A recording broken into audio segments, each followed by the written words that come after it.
అదే నోవా చెప్పిన మాటని వాళ్ళలో కూర్చుంటే అలాంటి బ్రతుకుడు కాదు. మాటనండి, ఎవరైనా కాదు బాప్తిసం పొందాలని ఆశ పెట్టుకుంటే మీ చేతులు పైకెత్తండి.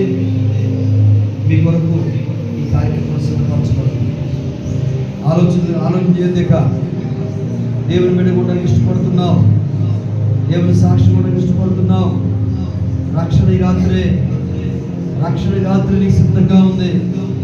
ఈ రాత్రి నుంచి నీతిమంతులుగా మార్చబడడానికి అవకాశం ఉంది. యేసుని రక్షకుని అంగీకరించు.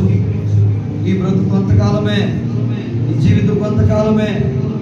ఆరోగ్యం ఉందని, బలం ఉందని, ఉద్యోగం ఉందని, వ్యాపారంలో చేతులు పనులు ఉన్నాయని, ఏ పొద్దు లేదని వెనకడిగేమాక ఇవన్నీ ఒకరోజు విడిచిపెట్టాల్సిన రోజు వచ్చింది. యేసయ్య నిన్ను పిలుస్తూ ఉన్నాడు. ఎవరైనా ఉన్నారా? రక్షించబడ్డానికి ఎవరైనా ఉన్నారా? యేసుతో